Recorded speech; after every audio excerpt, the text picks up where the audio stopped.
Hola, ¿qué tal? ¿Cómo andan? Bienvenidas, bienvenidos a Desiguales por la televisión pública, 8 de la noche. Ya está ingresando al estudio de Desiguales Cristina Camaño, es la interventora de la Agencia Federal de Inteligencia, porque finalmente explotó la bomba que ayer nos comentó sobre el cierre del programa nuestro compañero Néstor Espósito, y tiene que ver con escuchas que deberían haber sido destruidas por parte de las autoridades de inteligencia durante el gobierno de Mauricio Macri y no fueron destruidas. La pregunta es ¿por qué y para qué? Lucila Trujillo, ¿cómo te va? Buenas noches. Bien, muy buenas noches. Bienvenidos y bienvenidas a todas las que están del otro lado. A ver, que el macrismo espiaba ya no es novedad, ¿no? Digo, incluso el expresidente Mauricio Macri asumió procesado por haber escuchado ilegalmente a familiares de víctimas de la AMIA. Lo cierto es que no deja de sorprender la manera, y esto es lo más burdo, creo yo, quizás creyendo que el poder es perpetuo, ¿no? Y que la impunidad también. Por eso escuchar a mansalva, por eso escuchar y luego difundir a la prensa, por eso básicamente hacer lo que se les cantaba. Ahora, todo esto, Pablo, montado sobre un sistema paralegal, diría yo, porque siempre había una pata dentro de la justicia que habilitaba, siempre había una pata dentro de los servicios de inteligencia que ejecutaba, y ni hablar de lo que era el sistema político. Mientras se acomoda Cristina Camaño en el living de Desiguales, y una cosa que me parece muy pero muy importante, en el para qué está la clave. Condicionar la vida política de un país, chantajear a la política de un país no es otra cosa que destrozar la democracia. Vamos a charlarlo, por supuesto, con Cristina Camaño, pero vamos a invitar también aquí cerquita del gol, en la presentación, en la apertura del programa. Me gusta que esto vea esa como lección, ¿no? Cada Desiguales arranca con un columnista viniendo a la pantalla. Siempre distinto, a que ¿no? explique. Una apertura siempre por eso, distinta. Barragán mira, Fiorentino mira, que se preparen, ¿no? ¿Cómo anda, Néstor? ¿Qué dice? ¿Cómo le va? Buenas tardes. Buenas noches. ¿Todo bien? Tarde-noche, está muy bien. Tarde-noche. Bueno, finalmente explotó la bomba que ayer nos adelantabas. En síntesis, ¿de qué se trata? ¿Qué es lo que pasó hoy en el marco del Poder Judicial y el espionaje ilegal? La AFI le puso hoy a disposición del juez Marcelo Martínez de Giorgi 105.000 registros de escuchas telefónicas y de desgrabaciones de las transcripciones de escuchas telefónicas en las que había información vinculada en algún caso con causas judiciales, pero mucha información privada. Bueno, la información vinculada con causas judiciales debió haber sido utilizada en las investigaciones. Ahora, en el marco de esas causas. En el marco de esas causas. Sí. Ahora, la investigación privada, con quién hablaba, si tenía un amante, cómo estaba, si tenía temperatura el chico, si le había ido bien en el examen en el colegio, si fue al médico, esa información privada y otra que podía tener peso específico en la opinión pública debió haber sido destruida, más aún. Estaban los oficios que ordenaban destruirlo. Sin embargo, no solo no se destruyó, sino que quedó almacenado en la AFI. Hay 4 años de escucha, 105.000 registros de esas escuchas que debieron haberse destruido y que quedaron resguardadas. Vaya uno a saber por qué razón, porque no hay una razón legal para eso. Reiteramos que está Cristina Camaño ya en los estudios de Desiguales, Néstor, pero antes, palabras claves. Yo decía, bueno, juguemos al Scrabble un poco, ¿no? Me echemos un par de letras, palabras claves para entender de qué se trata esto. Quiero decir que esto es muy importante porque todos estos temas nos resultan muy ajenos y aparecen palabras que a veces damos por sentadas que efectivamente el público general conoce, y para entender la gravedad del asunto hay que comprender de qué se habla. Por eso vamos a dar una suerte de diccionario de todas esta causa. Estas palabras terminan o en un expediente judicial o en la tapa de un diario. Hay que entender que este es el mecanismo que generaba o una causa, un expediente judicial, o la tapa de un diario con alto impacto mediático, con alta creación de opinión pública. Las escuchas, que en realidad tenían este mecanismo. El principal mecanismo de esto es una precausa. ¿Qué es una precausa?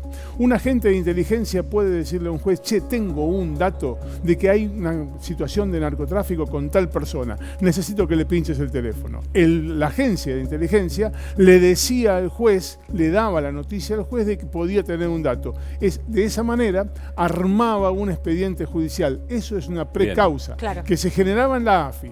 Estaba también el otro mecanismo, el normal, que un juez investigando le diga a la AFI: pinchame este teléfono. Esto. ¿Qué es la CIDEA? La CIDEA es el sistema por el cual se almacenó todas estas escuchas, todas las escuchas, ordenadas o no por un juez, ordenada en el marco de un judicial. Bien. ¿Quién la hacía? La Dajudeco. Durante el gobierno de Cristina Fernández de Kirchner, esto lo tenía asignada la Procuración General de la Nación. asumió Mauricio Macri y se lo asignó a la ADA Judeco, que es un organismo que depende de la Corte Suprema. Es decir, las escuchas pasaron a estar en manos de la Corte Suprema. ¿Cómo hasta hoy? Como hasta hoy, como sigue hasta hoy. Forum Dos Shopping. últimas. El mecanismo Vamos a comprar juzgados, sería, ¿no? Vamos a ver cuál nos gusta más. es buscar al juez amigo A pescar para al que juez haga, amigo. para que haga lo Claro. que estamos buscando que haga. Entonces, como hay mecanismos artificiales para elegir un juez, esto pasa. Usted cree que va al tribunal y se hace un sorteo y le toca el que le toca. Bueno, no es así. Hay un mecanismo que se llama Forum Shopping que permite elegir al juez amigo para seguir adelante con ¿Y esta anónimos cuestión. qué significa? Los anónimos, ¿te acuerdas de la causa Puff Puff de la que Sí, hablábamos claro. ayer? Toda esa información que llegó en la- Recordémosla muy brevemente, lo más rápido que podamos. es la contracausa cuando estalló el escándalo del falso abogado Marcelo Sebastián D'Alessio. Cuando estalló ese escándalo, se generaron en Comodoro Pi 2 contradenuncias en las que se decía que todo eso había sido armado por los presos del kirchnerismo en connivencia, entre otros, con el diputado Eduardo Valdés. ¿De dónde salió esa contracausa? De dos anónimos que recibieron, uno Elisa Carrió y otro el fiscal Carlos Stornelli. ¿Cuánto anónimo, no? Que hubo circulando en esa época. Recuerdo, Luis Majul salió a correr por Palermo y se encontró con escuchas. Esos anónimos, esas escuchas, Claro. eran generadas mediante este mecanismo. Bien. Claro. Bueno, esto es lo importante, lo Vamos que hay para que allá. saber Vamos para para poder entrar a la charla con la interventora de la Agencia Federal de Inteligencia, Cristina Camaño. Están Florentino, está Barragán. Buenas noches, ¿Cómo les va? compañera. ¿Cómo andan? Hoy seguimos de largo, ¿eh? Para entender la gravedad institucional de lo que efectivamente hoy se denunció. Cristina, ¿cómo estás? Muchísimas gracias por haber venido. Buenas noches, muchas gracias. Bueno, ahorramos toda la parte técnica para poder charlar Sí. tranquilos, pero que nadie se quede afuera de algo tan importante. ¿Por qué es tan grave lo que hoy denunciaste ante la justicia? Bueno, porque estamos hablando de 105.000 registros de voz, que si bien tienen un inicio con un oficio judicial, creemos que todos tienen un inicio con un oficio judicial, muchas de esas cosas se tenían que haber destruido. Por un poco lo que decía Néstor recién, hay muchas conversaciones íntimas que vulnera el derecho a la intimidad y también hay muchas cosas, había muchas conversaciones entre los abogados y sus defendidos. ¿Y cuál es la hipótesis de por qué se guardaron esas escuchas?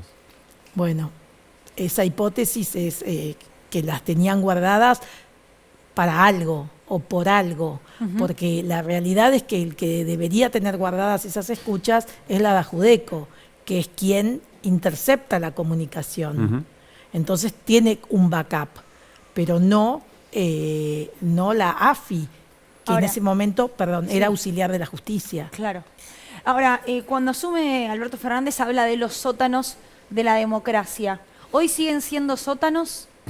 En principio diría que no.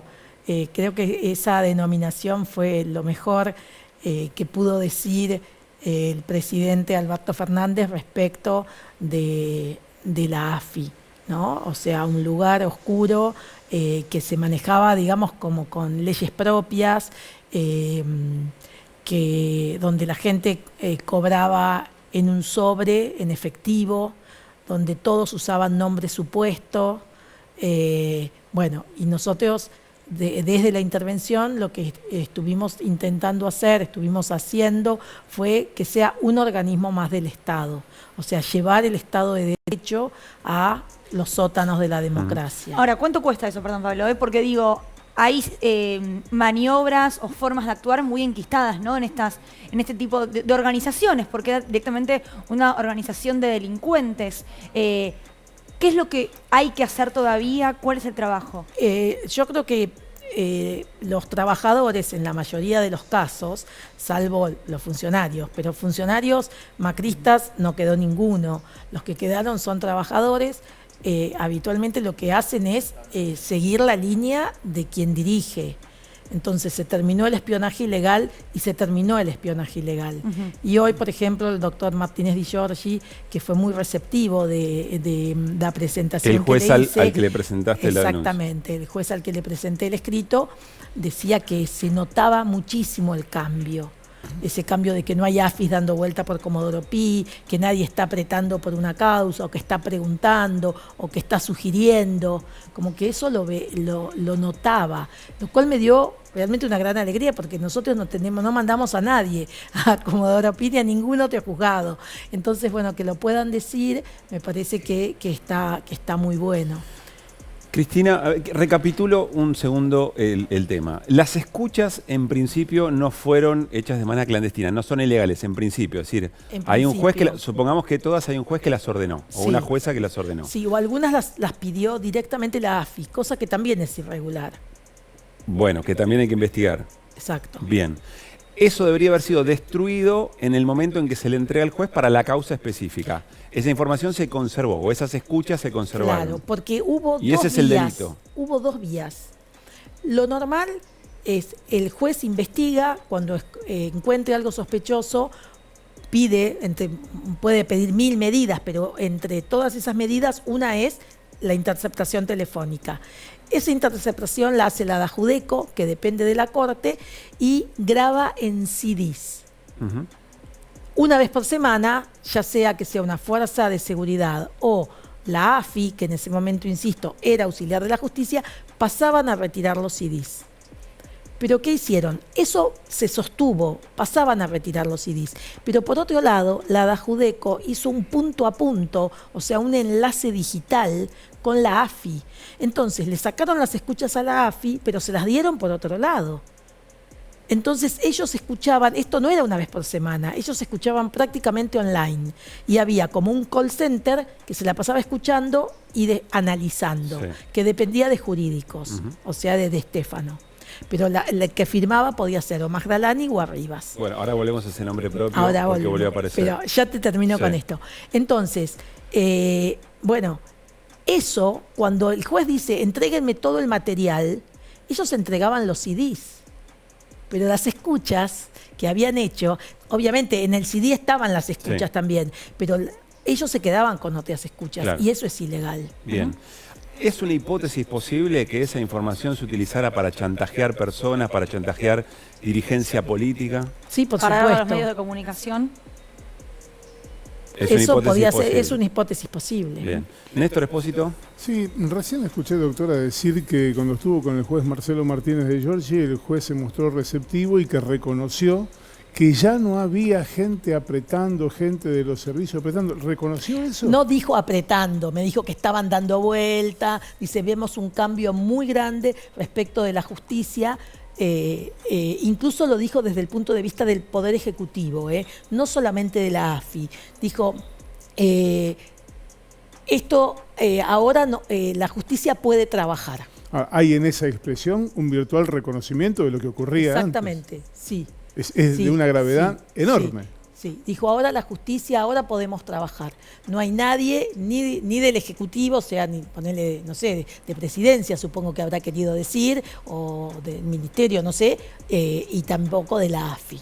Uh-huh. No, para mí me pareció que estaba muy bueno haber hecho ese reconocimiento, sobre todo teniendo en cuenta lo que es el presidente de la Nación, ¿no es así? El doctor Alberto Fernández es un hombre de derecho, él me pidió que lleve el Estado de Derecho a la AFI, y yo creo que él sería incapaz de ir a pedir algún tipo de cosa a la justicia, como tampoco lo hacemos nosotros desde la AFI. ¿Y puede haber otros jueces que acrediten lo mismo? Estoy sacando de lado aquellos que son parte de la mafia enquistada en el Poder Judicial que mencionaba Lucila. Supongo que todos deberían poder reconocer si se da una situación así. A ver, la eximimos a Cristina por lo que corresponde. Néstor, vos que recorres efectivamente el Poder Judicial, ¿los jueces y las juezas manifiestan que antes ocurría que había presencia de organismos de inteligencia, que había presencia de Poder Ejecutivo? Que en Comodoro Pi pululaban los espías, es tan sabido como la tabla del 1, digo, de manera tal que esto no hace falta. Es una verdad que no necesita ser demostrada. Bien. No hay nadie hoy que reconozca, por lo menos es la primera vez que yo escucho a alguien que haya dicho, bueno, ahora es distinto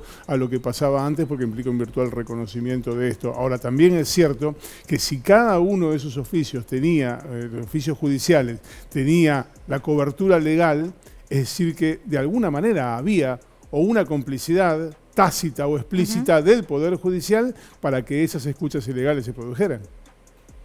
Sí, coincido. Lo que pasa es que volvemos. Yo creo que también uno de los primeros decretos del presidente Alberto Fernández fue justamente romper con esa promiscuidad al decir que no somos más auxiliares de la justicia. La AFI hoy no ayuda a un juez a investigar. La AFI hoy no ayuda a ningún juez, no ayuda a ningún juez. Y antes eran auxiliares como era la policía. Entonces, por ahí, para el juez, le daba lo mismo llamar o no, por ahí le prefería llamar a alguien de la AFI que pensaba que podía tener más contactos que llamar a la policía o a la gendarmería. Que la policía sí es efectivamente auxiliar de la justicia. La policía, claro. Todas las fuerzas de seguridad son auxiliares de la justicia. Ahora, Cristina, viendo lo que encontraron, incluso el video que se conoce de la sede del Banco Provincia en la ciudad de Buenos Aires, ¿crees que no llegaron a ocultar todas las pruebas? ¿Crees que no les importó? ¿Crees que era tanto material que se olvidaron hasta qué tenían? ¿Qué crees que pasó con eso? No puedo especular sobre eso, porque cada cosa que vamos encontrando siempre pensamos lo mismo. ¿Por qué dejaron esto? Tanta impunidad. Pero bueno, por otro lado, también es cierto que yo hice 10 denuncias, de las cuales caminaron 2. ¿Qué quiere decir caminaron? Que están avanzando, que están siendo investigadas. La causa, 2 de las cuales ahora quedó. Vamos a ver qué hace el doctor Martínez Di Giorgi. Sí. Pero todas las causas que cayeron en Comodoro Pi, ninguna avanzó. Por ejemplo. O sea, hay 8 que están frenadas. Hay 8. Por ejemplo. Hicimos sobreventa de armas. En la agencia nosotros abrimos un placar y encontramos armas. Empezamos a mirar porque hay un lugar donde hay armas. Eso sí. Pero además, adentro de un placar también encontramos armas. Y empezamos a ver y dicen, cuando compraban armas nuevas, las armas viejas se vendían entre los empleados o entre los agentes. Y podían comprar hasta 6 armas. Hicimos una denuncia, porque además hasta te descontaban de tu sueldo. Claro, como era un papel con un nombre supuesto y cobrabas en efectivo. Pero era un almacén de barrio. Bueno, se manejaban de manera más desprolija que una pyme. Exactamente. El tema de los gastos reservados, que eran prácticamente el 100%. Todas esas cosas nosotros las fuimos mejorando. Pero la primera reforma judicial que se hizo desde que asumió Alberto Fernández fue justamente el decreto que prohíbe a la AFI ser auxiliar de la justicia. Cristina, la escucha que se conoció, o no sé si es una escucha, es una conversación que se conoció entre la ex vicepresidenta Michetti y Laura Alonso, que le pide que salve a un amigo que había sido invocado en una denuncia. ¿Eso es parte de estas escuchas que se conocieron? No, eso es entre ellos. ¿Qué significa eso? Perdón, ¿cómo? Que eso es entre ellos, eso no salió de la AFI. ¿Entre ellos qué significa? ¿Están entre carpeteando? La gente de ellos? Juntos por el Cambio. ¿Se están carpeteando entre ellos? Se están carpeteando porque lo que están diciendo es que nadie saque los pies del plato. Lo dijo el expresidente hace poco más de un mes. El que saca los pies del plato desaparece. Porque, políticamente, ¿a quién le importa Laura Alonso y Gabriela Michetti? A nadie. Pero el resto escucha. Dice, si tienen de ellas dos, ¿qué tendrán de nosotros? Pero pues si esto es así, entonces esa escucha entre Laura Alonso y Gabriela Michetti es la punta del iceberg, lo que nos dejan ver, pero lo que hay abajo puede ser eventualmente mucho más grave. O sea, eso por lo menos no es del AFI, porque además son audios de WhatsApp. Sí. ¿No? Sí. Bien. Tenemos un informe para ver con respecto a lo que tiene que ver con el espionaje, no puntualmente y no solamente estos 105.000 registros, sino la situación más macro, más general. Lo vemos. Entender que los servicios de inteligencia son necesarios y han sido mal utilizados, mal aprovechados, porque en vez de investigar para que no se radiquen en Argentina, como hemos descubierto, narcotraficantes, que no avancen temas de trata, temas de terrorismo, se han dedicado a eso, a espiar a la gente, a ver qué habla, qué dice. La verdad que yo les prometo, no voy a perder tiempo un segundo en escuchar, con todo respeto, Luis, qué dice Pamela. He decidido que sea intervenida la Agencia Federal de Inteligencia. Nunca más al Estado secreto, nunca más a la oscuridad que quiebra la confianza. Nunca más a los sótanos de la democracia. Y ahí los ven ustedes a los espías en Casa Rosada el que no tiene barba se llama Leandro Araque, el que tiene barba se llama Jorge el Turco Sáez. En el teléfono de uno de los teléfonos secuestrados en el marco de la causa aparece este diálogo entre uno de los espías de la AFI, cuyo nombre es Jorge el Turco Sáez, y otra persona no identificada que le pide. Le dice, ¿me averiguas si Cristina Kirchner está en Buenos Aires? Era como que se borraban mensajes, como que se desaparecían archivos. Nunca tuve un informe de los familiares de Lara San Juan en mi poder. Yo te escuché decir hace unos días que les infiltraron una vidente. Sí, una vidente, les infiltraron una persona que todos pensaban que era pariente de alguien, pero en realidad terminó siendo pariente de nadie. Un fotógrafo que siempre se acercaba a ellas y le decía, les saco una foto y después se las mando por WhatsApp. Correspondía a la instalación de cámaras en pasillos, patios y salas del establecimiento penitenciario de Melchor Romero. La instalación de micrófonos en el baño y en las 3 celdas contiguas al mismo en una de las salas del pabellón. Lo que los 3 agentes de inteligencia estaban haciendo ahí lo tendrá que explicar la AFI. La AFI no dependía de mi gobierno y la AFI tendrá que darles explicaciones de por qué estaba en esa reunión. ¿Hay ingresos de Villegas a la AFI? ¿Cómo lo explican? Que los ministros de mi gobierno fueran a la Casa Rosada o fueran a la AFI no los convierte en delincuentes. El hallazgo por parte de la intervención de 105.000 audios que ahora están a disposición de la justicia. Yo les prometo no voy a perder tiempo un segundo en escuchar, con todo respeto, Luis, qué dice Pamela. Cuando escuchas esto, Cristina, ¿qué pensás? Que es parte de todas las mentiras que dijo el macrismo, que además se la pasó haciendo ilegalidades. Nico, vos querías preguntar. Sí, le quería preguntar a Cristina, ahí recién explicaba en el inicio del programa Néstor que hay un mecanismo y es que un agente de inteligencia se acerca a un juzgado y le dice yo tengo tal dato, necesito pinchar un teléfono o hacer un seguimiento. Y vos decías, Cristina, que creías que de estas 105.000 escuchas, creías que la mayoría estaban dentro de un expediente judicial, una orden judicial. La pregunta es si hay algunos juzgados, lo voy a decir de una manera simple, si hay algunos juzgados más sensibles a los pálpitos y las intuiciones de los agentes de inteligencia para habilitar estos seguimientos o estas escuchas. Y sí, de hecho están hechas, o sea, hubo jueces que habilitaron. Se acercaba un agente, pero bueno, hay que ver también lo que presentaban. También entre estas cosas está, por ejemplo, las escuchas a Segovia, que si bien hay algunas que están mal porque vulneran su derecho a la intimidad o su derecho a la defensa, tratándose del rey de la efedrina, como lo llamaban, o como lo llaman, por ahí era necesario escucharlo, ¿no? Ahora, esa yo no sé si la empezó un juez o la empezó la AFI, eso no tengo idea. Y de estos jueces que tienen lapicera fácil para firmar esto, no te voy a pedir los nombres, pero ¿podemos conocer los apellidos? No, eso no lo sé, debería fijarme en cada causa y eso ya se complica, son 105.000 registros. Así que... Cristina, mencionaste recién a Juan de Stefano, alguien Sí. que, bueno, quizá cobró mayor notoriedad en la mesa de la provincia del Banco Provincia. Del Banco Provincia. La Gestapo. ¿Qué rol cumplía en todo esto, Di Stefano? Era el director del área de jurídicos. ¿Qué significa eso en concreto? ¿Cuál era su Que responsabilidad? toda la parte de jurídicos, de los oficios, que había que contestar a la justicia, por jurídicos pasa todo. ¿Y concretamente en esta denuncia que vos hiciste?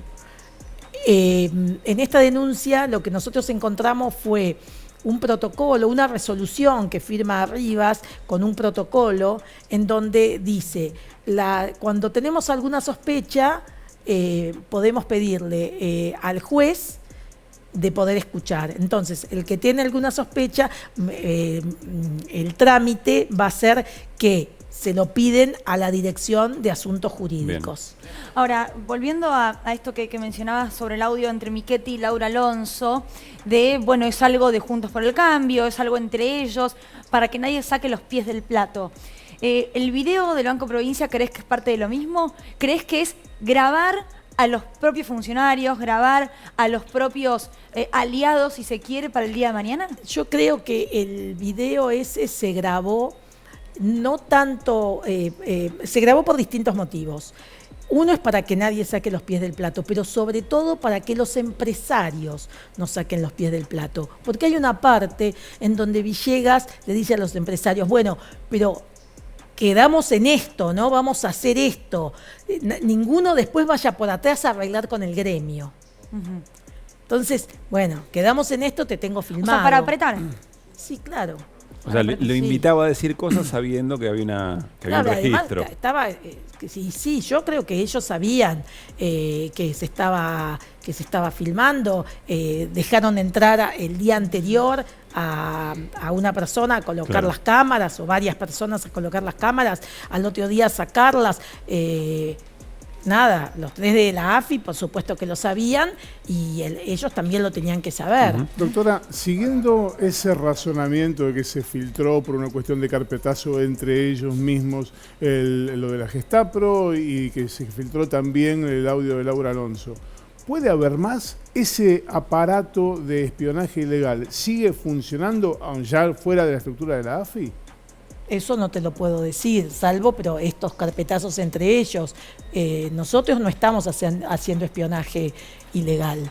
Por lo tanto, yo te debería decir que no desde sentada como interventora de la AFI, ¿no es así? Ahora, lo que pasa afuera... Pero está claro que esos videos los tenían agentes de la AFI. ¿Puede haber agentes de la AFI actuales o que ya no están? ¿Qué videos tenía agentes de la AFI? Y los videos de la reunión en el Banco Provincia. No, ese lo encontramos nosotros. Por eso, lo encontraron ustedes, alguien lo había filmado de la AFI y se lo olvidó ahí. Puede que alguien tenga era un backup. Hay que ver quién tiene el original. A eso voy. Bueno, ¿puede haber más? Hay que ver quién tiene el original. Y bueno, sí, estamos analizando. Lo que pasa es que ¿por qué lo dice son así? Más o menos 3.000 discos duros. Estuvimos analizando, apareció pero digamos, tardamos también en mirar, porque la gente no hace solo eso, ¿no? ¿Por qué dice hay que ver quién tiene el original? Y porque eso lo grabaron para alguien. Uno de los que está ahí de la AFI, después que se grabó, dijo, me gané el viaje a Chile. Y fue delegado en Chile. Okay. Entonces, esa era la muestra de lo que se había hecho y se había dicho. De lo buen empleado que había sido. Y a alguien se lo tenían que entregar. Claro. Cristina, muchísimas gracias por haber venido a Desiguales. No, gracias a ustedes. Gracias. Buenas noches. Cerramos y nos vamos a ir, cambiamos de tema, por supuesto. Nos vamos a ir a hablar un poquito del acuerdo con el fondo. Ya está llegando Itai Hackman. Ustedes dos vienen en la pantalla ahora. ¿Vieron que yo dije que hoy? ¿Vieron que yo dije que veníamos rindiendo examen? Quiero decir algo respecto del tema que acabamos de cerrar. Otra vez, nadie me pide la opinión, pero de todas maneras me parece. ¿Cómo le gusta hablar a Caruso? ¿Se dieron cuenta, no? Hay veces que le dicen cerrá, y él te mete. Porque está claro que la responsabilidad que tiene Cristina Camaño y sobre lo que efectivamente está aprobado o no y cómo estas causas van a avanzar en la justicia. Pero todo este material se ha utilizado, como recién lo veíamos en el informe, para chantajear a la política, para que no se saquen los pies del plato, para condicionar el desempeño político de propios y extraños. Esto es lo que yo digo que es una manera muy flagrante de devastar la democracia. Porque si en la democracia la dirigencia política está extorsionada por un grupo mafioso enquistado dentro del Poder Judicial, más la Agencia Federal de Inteligencia, y si encima todo esto es regional, es sistemático en términos regionales, porque pasa acá, pasó en Brasil, pasó en Bolivia, en Ecuador, etc. Entonces hay que abrir bien los ojos respecto de estamos frente a algo realmente muy, pero muy grave y que atenta a la vida democrática de nuestros países, porque la política no puede ser. Y cuando la política no puede ser, pues entonces la democracia es lo que está en juego. Sencillamente eso. Porque, ¿cómo le gusta editorializar a Caruso? Bueno, hay momentos, Caruso. Parecía que era importante. Tenías que hacerlo con Cristina Camaño enfrente, después cerramos la nota. Esto es televisión, Caruso. En fin. Y estaban los chicos acá parados. ¿Qué tal? ¿Cómo? Si no te jodes. Claro. No, estábamos los tres mirándolo. Bueno, ¿quieren hablar ahora ustedes? ¿Por dónde querés arrancar? ¿Podemos arrancar? Si querés, podemos arrancar encima diciendo... de este quilombo hay que arreglar con el fondo. A mí me enseñaron que en todo hay que linkearlo. Podemos decir que estamos naufragando en los sótanos del Off the Record.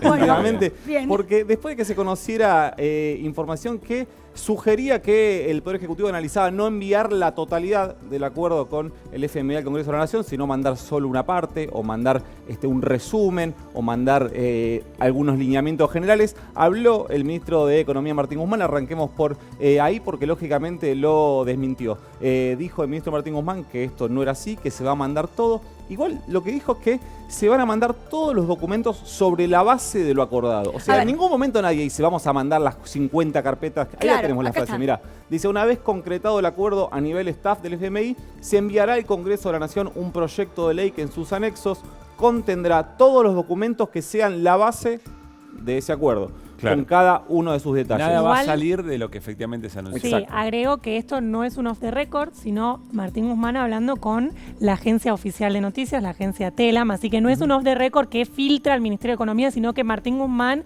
quiere que efectivamente los legisladores sepan que se va a dar todo. El off the record era uno que publicó el diario La Nación, que decía que citaba fuentes del Poder Ejecutivo diciendo que evaluaban no enviar la totalidad del proyecto. Es una respuesta a un off the record, digamos. Bueno, a ver, hagamos una dinámica. Ya está Itay Hackman, el diputado nacional, vamos a charlar con él en Vamos a hablar de cosas que me parece que él también se pregunta, creo. Sí, bueno, puede ser. Vamos a saberlo ahora. Pero hagamos la siguiente representación.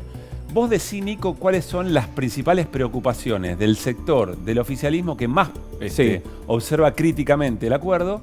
Y Flor contesta en función de cómo contestaría Hacienda, cómo contestaría Martín Guzmán. Yo me pongo el traje de Martín Guzmán. Claro. Ella está del otro lado, del otro lado de la Plaza de Mayo, digamos, cruzando. Claro. Principales objeciones del sector más crítico al acuerdo del oficialismo. Son 4 los puntos que hoy son un montón igual, porque de hecho podríamos arrancar diciendo eso, que una de las cosas que más inconvenientes trae es que consideran en algún sector del kirchnerismo, que voy a usar un verbo muy novedoso, que se le está pijoteando un poco de información.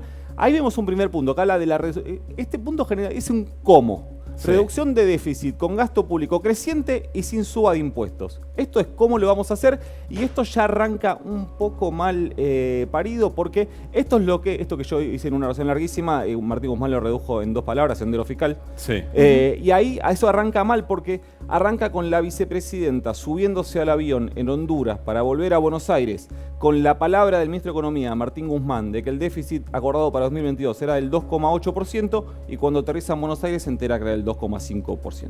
Es decir, un 3% más duro. Entonces, ese es un primer interrogante, que es cómo se va a conseguir eso, que sea crecimiento sin suba de impuestos, pero también reduciendo el déficit a la vez. Claro. Bueno, las cuentas no dan. Si eso ocurre, no dan la cuenta. Segundo punto. Ahora contesta Flor Barragán. Ahora voy. Ministro de Economía. Bueno, este punto es clave. Reducción gradual de subsidios energéticos porque no sabemos nada del sendero fiscal, por lo menos tenemos el número, cómo es el escalón año a año. De esto no sabemos nada. Acá te podrías ahorrar unos mangos, digamos. Es una cuestión voluntarista, digamos. Y ahí, por ejemplo, se presentó con mucho ruido esta primera segmentación de 500.000 usuarios del área metropolitana.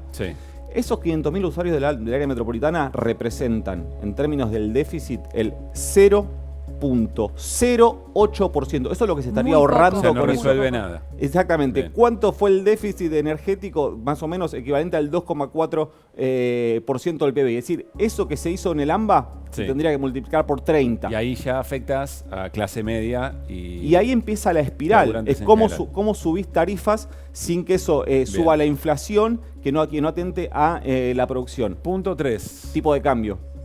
Dólar, para que la gente sepa. Precio del dólar. Todo este plan que tenemos, ¿con qué dólar lo vamos a hacer? Ahí se filtró algún dato, pero se lo vamos a dejar a la compañera que seguro lo tiene, pero es una de las principales preocupaciones que hay en el kirchnerismo. Bueno, nosotros hasta ahora, de hecho el año pasado, el tipo de cambio creció por debajo, estuvo por debajo de la inflación, es decir, el dólar le ganó a la inflación. En la Argentina hay que explicar una cosa que es rarísima, pero el dólar le ganó a la inflación, como si fuesen dos cosas que en realidad no tendrían que competir. Pero compiten. Y el último es este dato también, que es el empalme de vencimientos con desembolso. Nosotros sabemos que el acuerdo que se hizo no es una reestructuración, sino un refinanciamiento. Es decir, el FMI va a enviar la guita para pagarse a sí mismo, pero el acuerdo es que de esos desembolsos venga un extra. Es decir, que vos cada vez que, por ejemplo, si viene un vencimiento de 3.000 millones de dólares, que el FMI te mande 5.000. Entonces te quedás con 2.000 y ahí vas recuperando un poco de reservas. Recapitulemos. Estas son las preocupaciones, no sé si el kirchnerismo, porque hay sectores que no necesariamente son del kirchnerismo, pero que forman parte del frente de todos y que ven críticamente el acuerdo. Bueno, Germán Martínez, el presidente del bloque del Frente de Todos, acá en este living planteó, también hizo un resumen de 3 grandes dudas que había en ese momento. Bueno, que responda Barragán. Bueno, dale, pero yo voy con la mirada del Ministerio de Economía. Mi mirada también tengo algunas dudas sobre... ¿Línea ortodoxa o...? Tengo algunas dudas de Jugá esto el que voy a... papel, Bueno, Barragán, dale, me pongo dale, el traje, sin yo soy excusa. Martín Guzmán Sí. ahora. Martina ¿Qué contestás a Guzmán esto? como la actriz. Estas preocupaciones, ¿qué contestás? De estas tengo una placa para compartirlas, Bien. para que se entienda mejor. De la reducción del déficit, ¿qué te dicen en el Ministerio de Economía? Vamos a crecer, bueno, el crecimiento económico, más consumo, más IVA, más aportes y contribuciones. La segmentación de tarifas nos va a ayudar y esto es central, las mejoras en la recaudación tributaria. Perdón, Juntos por el Cambio, ¿eso te diría que más impuestos? No, lo que te dicen en AFIP no es más impuestos, sino los impuestos que hoy tenés y que muchos no los pagan, sabemos, ¿no? Que hay una evasión tributaria muy fuerte en Argentina. Ir por eso, es un plan estratégico de la AFIP de 135 páginas para ir por esto, mejorar la recaudación tributaria. Pero ojo, que nuevos impuestos no significa no cambiar los que tenés. Ojo con eso. Buen punto. Bueno, pueden ser más progresivos, digamos. Claro, de así recaudar es. más. Sí, Así no que, lo descartes. Que con lo que ya está pague un poquito más el que más tiene y menos. Sí, lo que pasa los es que menos. cualquier cambio impositivo tiene que pasar por el Congreso Congreso. y hoy no tenés mayoría en ninguna de las Bueno, no cámaras. es un dato menor. Reducción de subsidios. ¿Qué te dice Martín Guzmán? Te dice, bueno, lo voy a hacer con la segmentación tarifaria en el área metropolitana, en todo el país. Fin de la resolución 46, que es una resolución del gobierno anterior que se le daban subsidios a los productores de vaca muerta. Bueno, eso ya no va a estar más. Lo que dice entonces es, nos ahorramos por ahí. Y esto que es el gasoducto, que no va a jugar nada en 2022, el famoso gasoducto Néstor Kirchner, que va a estar recién, prometen, invierno 2023, pero que te va a ayudar a ahorrar dólares para no tener que importar. Cuando esté. Cuando esté, sí. 2023 mínimo, Te pero permitiría bueno. no comprar gas afuera, digamos. Sí, ¿no? lo sumamos porque lo va a decir Guzmán. Miren que fuimos los primeros en arrancar esta licitación. Bien. Contestamos las otras dos preguntas que tiene entonces una parte del Siguiente bloque placa. oficialista. Política cambiaria. ¿Qué te van a decir? Sí, un dólar competitivo. No vamos a dejar que se atrase con respecto a la inflación, pero sin salto devaluatorio. Pero acá hay un signo de pregunta gigante. ¿Cómo hacer para que moviéndose el dólar, moviéndose los salarios y moviéndose las tarifas, no tengas un problema inflacionario peor del que tuviste el año pasado? Bien. Y por último, con respecto a los vencimientos, ¿qué ocurre? En el 2003, Néstor Kirchner, cuando renegoció con el FMI, lo que hizo fue decir al FMI, nos vemos en 2 años, no me moleste, yo en 2 años te lo pago. Ok, bueno, y así vueltas, ocurrió eso. Acá no pasa esto, no es que nosotros al FMI le decimos, nos vemos en 2 años. Acá al FMI, como decía Nico, cada 3 meses, cuando le tengamos que pagar, que es todos los meses le tenemos que pagar al FMI, ellos nos van a dar la plata para hacerlo. Y eso también es un gran signo de preguntas.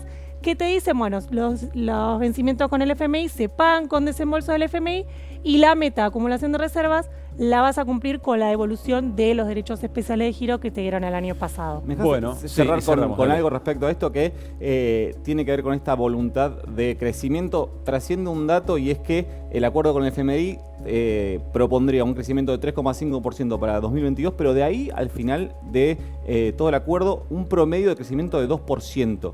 Es decir, mucho más moderado que lo que se especulaba. Y hay una gran pregunta, todo esto que me parece que entre Flor y yo tratamos de explicar se puede resumir en una gran pregunta. A ver. ¿Y si no crecemos qué? Bueno, está escuchando, No pagamos. Está escuchando esto Itai Hackman, diputado nacional. Después del corte vamos a charlar con él, porque es un hombre de consulta de Cristina Fernández de Kirchner, porque hace poco en una entrevista con Flor Barragán en ámbito financiero, dijo, le puso número a la abstención. ¿Poroteó? A las abstenciones, Poroteó, un poco. Hackman. Y porque además dijo, hay que ir a buscar quién efectivamente va a pagar la deuda interna. Y eso se podría, a partir de la comisión bicameral, se puede ir a buscar a quienes se la llevaron, a quienes utilizaron los dólares del préstamo del Fondo Monetario y o compraron dólares o la llevaron para afuera. Así que después del corte charlamos sobre todo esto con Itai Hackman.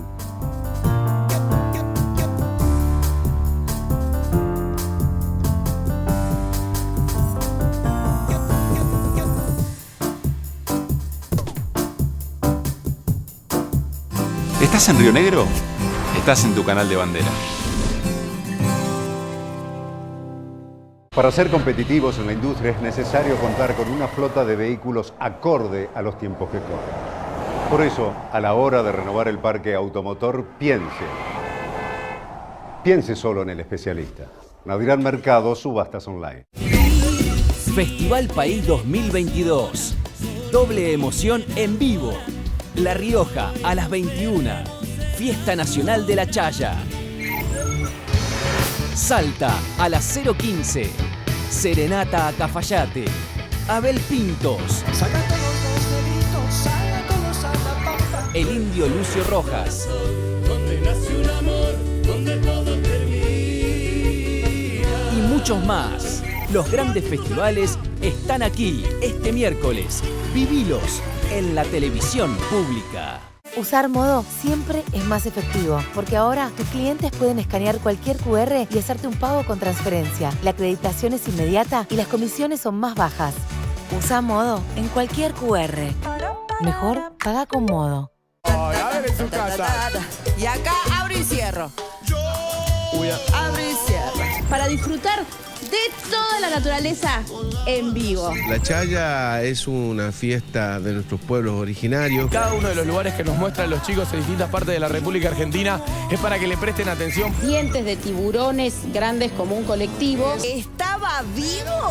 A remarla, que los argentinos la venimos remándose mucho. ¡Vamos, Argentina! De lunes a viernes a las 10. Televisión pública.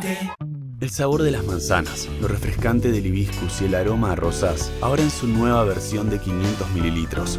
1888 Rosé. Elegí siempre lo que te gusta. Yo no sé, mañana. Yo no sé, mañana, si estaremos juntos. Si se acaba el mundo. Si lleguemos a amarnos o odiarnos. Yo no sé, mañana. Yo no sé, Mariana. ¿Quién va a estar aquí?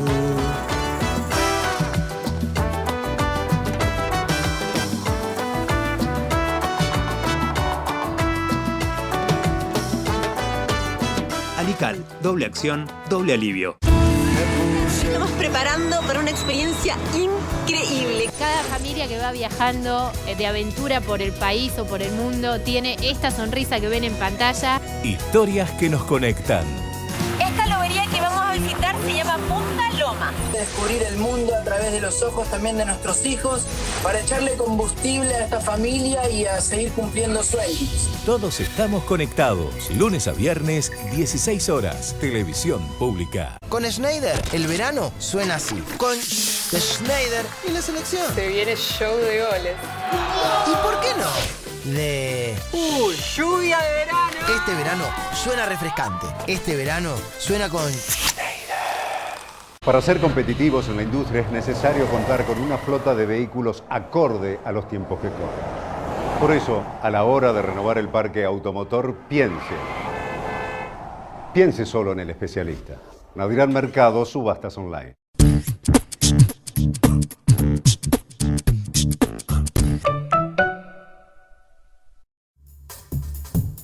Bueno, muy bien, ya estamos al aire nuevamente en Desiguales. Hoy estabas vos atento, muy bien. Muy bien. ¿Ayer estaba atenta yo o hoy no, vos? la cagada pedo que me pagaste. No. Bueno, estamos, como les decíamos, con Itai Hackman, diputado nacional, economista y, bueno, un referente dentro de quienes están observando y tienen preguntas muy críticas respecto al acuerdo con el Fondo Monetario Internacional. ¿Cómo estás, Itai? Muy bien, ustedes. Bienvenido a Desiguales. Gracias por la invitación. Nuevamente, ¿no? Sí, acá no me equivoqué. Segunda vez. Bueno, de lo que recién estábamos analizando en términos de lo que se supone es la manera en que se va a lograr un acuerdo con el fondo sin impactar a la clase trabajadora en la Argentina. ¿Cuáles son tus principales interrogantes? Primero, antes de los detalles de un supuesto acuerdo, que todavía falta mucha información por conocer y cosas por negociar seguramente, porque no creo que esté cerrado del todo. Yo parto de una premisa. Vos decís que lo que hay es un marco global, pero que hay cosas que todavía están siendo negociadas del cómo. Claro, interpreto que lo que se anunció es un avance en un entendimiento con algunas metas. Creo que el acuerdo final seguramente tendrá más elementos de los que se anunciaron y más detalles que todavía no conocemos. En algunos casos porque todavía no se informaron y en otros porque probablemente todavía se estén discutiendo con el staff del fondo, ¿no? Y que vamos a conocer una vez que el acuerdo esté, ¿no? Que es lo que dijo el ministro. Bueno, una vez que esté el acuerdo, lo vamos a enviar. Bueno, todavía eso no ocurrió. Ahora, yo parto de una premisa, por pertenencia generacional, por mirar la historia argentina, que es, no creo que pueda venir nada bueno del Fondo Monetario Internacional. O sea, es una institución que le ha hecho mucho daño a la Argentina y al mundo. Es una institución que que no ha servido para que los países crezcan y se desarrollen. Veo muy difícil que la Argentina pueda resolver sus problemas estructurales, económicos y sociales condicionada o atado a un programa con el fondo, ¿no? Y ese me parece que tiene que ser el punto de partida, más allá de las discusiones después sobre, bueno, qué alternativas hay, queda otra, hay alternativa. Pero espera, esa escena no la eligió el gobierno actual. No la eligió, esa es la trampa, es el punto de partida que me parece que a veces lo damos por obvio y creo que es importante volver a ponerlo. Esa es la trampa que nos dejó Macri. Macri nos dejó una deuda con el fondo que no solamente que es impagable en el corto plazo, sino que no nos da hoy salidas positivas. Pero, Itaí, ante esa realidad y sabiendo que se asumía, en el caso de ganar las elecciones, con esa deuda a pagar, ¿cuál sería la mejor opción para vos? O la menos peor. Bueno, O la menos peor. Ahí hay dos discusiones distintas. Una es una discusión, si se quiere, contrafáctica, que es, bueno, qué se tendría que haber hecho, digamos, ¿no? Pero que obviamente nunca la vamos a poder resolver. Si es que había que ir por el camino dentro de las reglas del fondo, ¿no? Que es el camino que eligió el gobierno, pensando seguramente que el cambio en el staff del fondo, el gobierno de Estados Unidos iban a ayudar a un buen acuerdo, o si había que ir por un camino de plantear de entrada una impugnación al stand-by de Macri para forzar un acuerdo que se salga de las reglas del fondo, ¿no? Que es un planteo que estuvo. Bueno, no aceptar el límite que pone el fondo en un plazo de máximo 10 años. ¿Eso es real, Itaí? No lo sé. Yo quiero decir, es una discusión contrafáctica. Personalmente pienso que a lo mejor valía la pena buscar ese camino. Se hizo este. Ahora, dado que se hizo este, ¿cuáles son las alternativas que hay ahora? Hoy. Efectivamente, si uno piensa, bueno, ¿es esto un default? Estamos en una situación que es catastrófica, porque un default sería, en mi opinión, una crisis muy fuerte en la Argentina hoy. Es un escenario, no es positivo. Y el acuerdo no necesariamente te garantiza un escenario positivo. Primero porque hay que ver la letra chica del acuerdo, y segundo porque al estar, como bien decían ustedes, bajo un monitoreo permanente, todo el tiempo puede estar en una situación de ante un posible incumplimiento y por lo tanto un escenario de default. Yo creo que, dado el acuerdo, que todavía vamos a terminar de conocer seguramente en las próximas semanas, hay que pensar también en qué otras políticas se pueden tomar para tratar de garantizar en todo caso que ese acuerdo no implique que sufran mal los sectores que vienen sufriendo los últimos 4 años. Claro. Que no necesariamente están en la letra del acuerdo. Por ejemplo, nosotros, un conjunto de diputados y de fuerza política, venimos planteando la necesidad de establecer en Argentina un salario universal, ¿no? Una política de protección para los sectores que no tienen ingresos fijos, de garantizar a través del sistema de seguridad social un piso de ingresos. ¿Y dónde salen esos recursos? Bueno, hay que discutir dónde salen esos recursos. Una parte son gastos que el Estado ya tiene que se pueden modificar. Otros hay que efectivamente pensar cómo se financian con recaudación. Pero lo que quiero decir es, eso es algo, uno puede pensar políticas complementarias al acuerdo con el fondo, y en algunos casos, como es en el mío, eso también puede ser determinante a la hora de definir cómo uno vota. Porque no vota solamente el acuerdo con el fondo, sino un conjunto de políticas económicas y sociales que van a definir si podemos pagar también la deuda interna. Lo que quiero decir es, nosotros tenemos una deuda externa y una serie de metas que se van a acordar con el fondo. Pero también tenemos una deuda interna, porque le dijimos a la gente que nuestra prioridad máxima iba a ser que el salario y los ingresos a la gente le ganen la inflación. Si no logramos que las dos cosas pasen, corremos el peligro de cumplir unas metas, pero incumplir las otras. ¿Nico? Sí, iba a preguntar otra cosa, pero me quedo con esto último que decía Itaí. Digamos que la posibilidad podría ser que el gobierno te diga, bueno, yo necesito que me acompañes este acuerdo, que es malo, muy malo, pésimo, la forma que vos quieras, pero necesito que me acompañes. Pero en paralelo yo te traigo este plan económico y social para tratar de morigerar los efectos de ese plan horrible. Si ese escenario se diese, ¿vos creés que ahí sí estos votos que están en duda, que se asoman como abstenciones, podrían ser positivos y el proyecto va más allá del acuerdo con el FMI? Puedo hablar en nombre mío, sí, claro. no hablo en nombre de todos. En mi caso personal y la fuerza política que yo pertenezco, sí.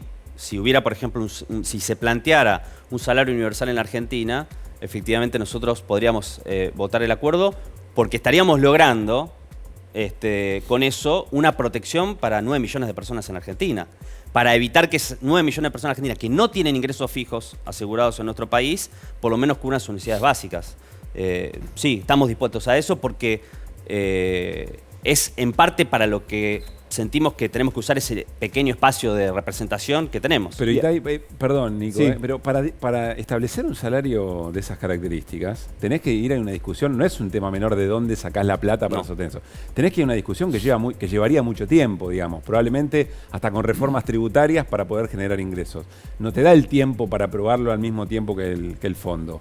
Si queda supeditado algo tan grueso, el acuerdo con el fondo, la escena de muchas abstenciones en la Cámara se puede volver realidad. Y ahí pregunto si eso no debilita al gobierno. Yo aclaro algo por esto del poroteo que ustedes decían. Sí. ¿Te arrepentís de haberlo dicho? Fue una especulación. Digo, vos de lo que dijiste fue que al menos 30 compañeros se iban a abstener del bloque del Frente de Todos. Fue una especulación que yo hice en base a una serie de supuestos que todavía veremos cuáles son, que es el contenido del acuerdo, otras políticas. La verdad es que fue imprudente porque honestamente no sabemos cómo vamos a votar. ¿Te retaron de alguna manera? No, ¿O no, fue no. personal? No, decir, hable de más. No me retaron, pero honestamente nosotros no sabemos todavía cómo vamos a votar porque no podemos, primero porque no conocemos el acuerdo. Queremos conocer el acuerdo, como todos queremos conocer el acuerdo. Y además queremos discutir un conjunto de política económica y social. Entonces, en todo caso, como resultado de ese proceso, podemos definir cuál va a ser nuestro voto. Sí podemos decir que no hay un voto automático por la positiva. Yo creo además que hay otra discusión que es muy importante, que está el acuerdo con el fondo, pero también está la discusión de cómo vamos a pagar esta deuda.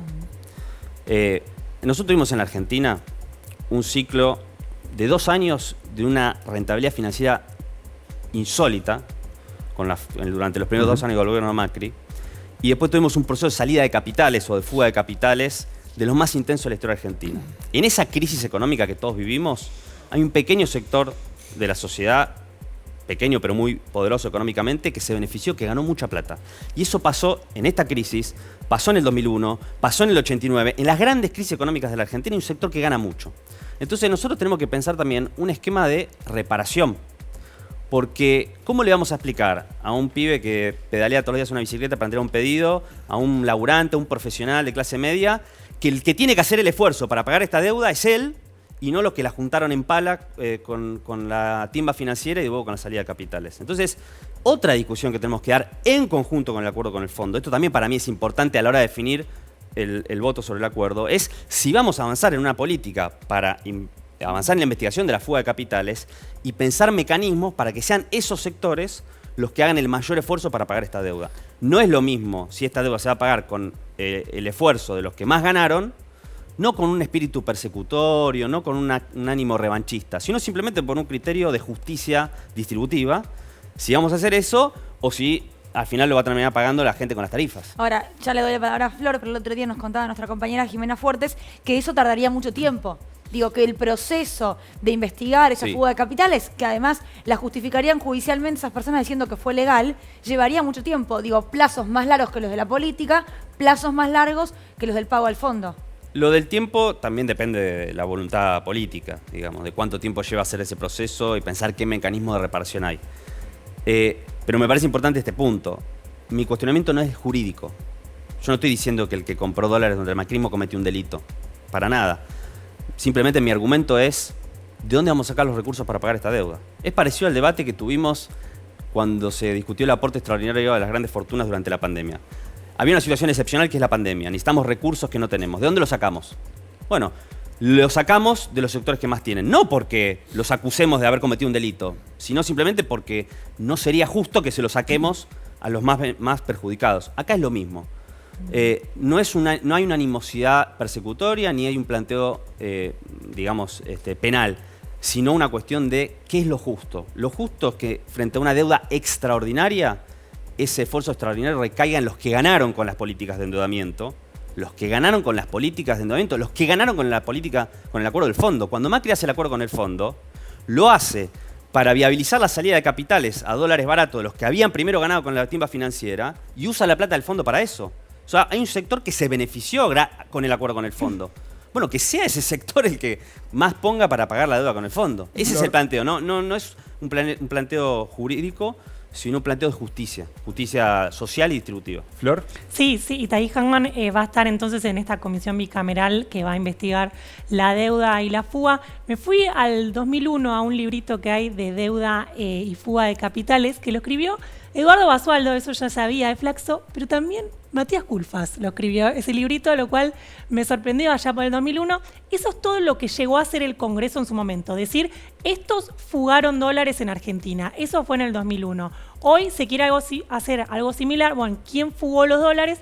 Pero además se quiere hacer algo extra, que es lo que decías vos. Bueno, que esos que fugaron paguen la deuda. Mi pregunta es, ¿con qué mecanismo se podría hacer eso? Bueno, primero, no es solamente los que fugaron, sino los que primero, antes de fugar, tuvieron una rentabilidad financiera extraordinaria en el año 2016 y 2017. O sea, la fuga de capitales es el último paso de una cadena que primero empieza con la famosa bicicleta financiera.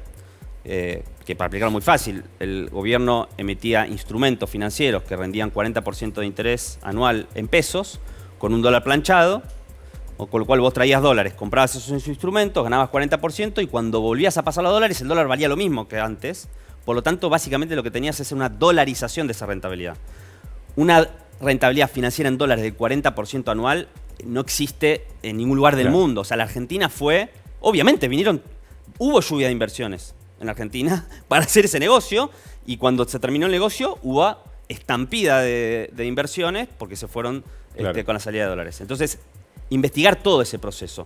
¿Cuáles son los mecanismos? Mecanismos tributarios para establecer recaudación para esos sectores. Cruzarlo con otros datos, por ejemplo, no es un delito comprar dólares, pero sí es un delito no declararlos.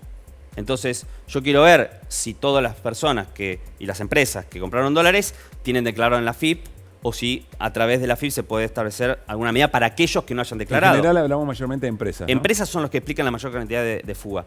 Un elemento más. Muchas empresas se endeudaron en el exterior, tomaron deuda en el exterior. Bueno, yo quiero saber si empresas que tomaron deuda en el exterior para hacer este negocio, hoy le piden al Banco Central que le venda dólares para pagar esa deuda. Claro. Y que nosotros estamos hoy vendiendo dólares a dólar oficial para pagar la deuda que tomaron para hacer esa bicicleta financiera. Bueno, ahí podrías hoy tener un ahorro de divisas muy importante si hicieras ese cruce y, por ejemplo, dejaras de venderle dólares a empresas para que paguen deudas que fueron tomadas para este mecanismo y así un montón de medidas más. Estamos ya cerrando, pero una pregunta más de concepto político. Te escuchaba decir, ayer nos pasó lo mismo con Hugo Yasky. Decís, bueno, el gobierno tomó esta decisión con el fondo. Bueno, es tu gobierno. O sea, no decís nosotros tomamos esta decisión o nuestro gobierno tomó esta decisión. Y segunda pregunta, cuando efectivamente decís, bueno, que la deuda la paguen los que se beneficiaron con ese endeudamiento y no el que está pedaleando en un delivery, la sensación es que hay desconfianza de que el gobierno cumpla con eso. Es decir, hay desconfianza de que el gobierno efectivamente se la pueda hacer pagar a los que menos tienen. Sí, yo no creo que sea una desconfianza de las personas. Yo creo que el ministro de Economía es una muy buena persona, tengo un muy buen concepto de él en términos personales y también en términos profesionales, digamos, como economista.